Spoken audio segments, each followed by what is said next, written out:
ini saya lanjutkan, ini saya agak jadi was-was sekaligus merinding nih Bung Haris Azhar ketika Anda menyebutkan bahwa ada industri yang mengorkestrasi ketika saksi ahli, ketika menghajar seseorang, kemudian apalagi Ini ahli kan udah banyak bahasa dan kasusnya, lain-lain. sering dibahas, sering dibicarakan, orang-orang mempelajari, tapi juga ada orang-orang yang mempraktekkan diam-diam untuk menyediakan paket membahagiakan kliennya untuk ngelaporin musuhnya. Ada hal seperti itu? Ada, saksi ahlinya ada, namanya itu-itu aja, ya kan?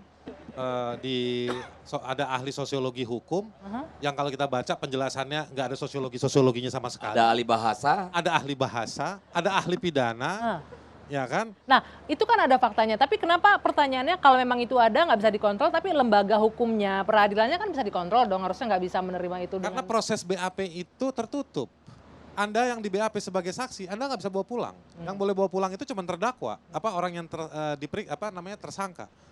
Itu pun polisinya kadang minta izin dulu sama atasannya, boleh nggak? Padahal di KUHAP bilang boleh dibawa. Jadi proses penyidikannya sendiri tertutup, nggak bisa diakses oleh media, nggak bisa diakses oleh publik.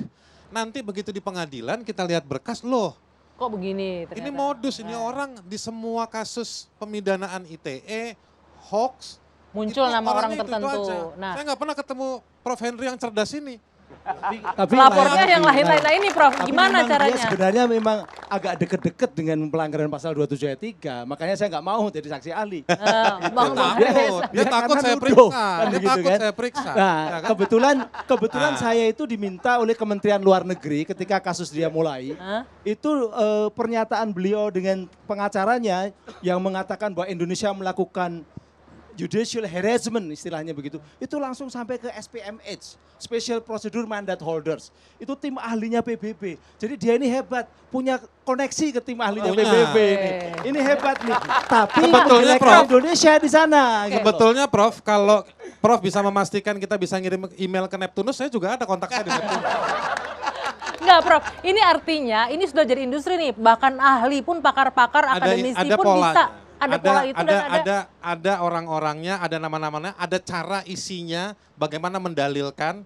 Lalu ada modus-modus yang analoginya hitungan detik, kasus ini bisa berproses ke kejaksaan langsung ke pengadilan. Nah ini kan ngeri nih Prof, bukan lagi antara masyarakat dan masyarakat, masyarakat dengan penegak hukum. Pemerintah Presiden sudah mengamanatkan kepada Menko Polhukam bikin pedoman kan itu waktu itu. Kebetulan juga saya yang sebagai ketua pembuatan draftnya ya, sampai menjadi SKB Menkominfo, kemudian Jaksa Agung dan Kepolisian. Itu sebenarnya sudah sangat detail sekali. Jadi kalau mengikuti itu tidak ada yang namanya khawatir orang mengkritik kena dipidanakan, enggak. Karena memang jelas bedanya kritik dengan satu frasa aja. Itu sudah jelas gitu ya. Orang kecil lindungi. Jangan langsung kasih hukuman. Dan karena itu aparat punya rasa kasih sayang. Karena sekali aparat sudah bermain, maklar-maklar yang tadi hidup muncul semua langsung. Dan berbahaya. Itulah.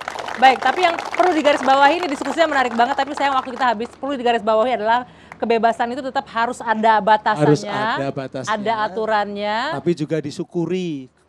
Kita sudah sangat bebas. Sangat besar.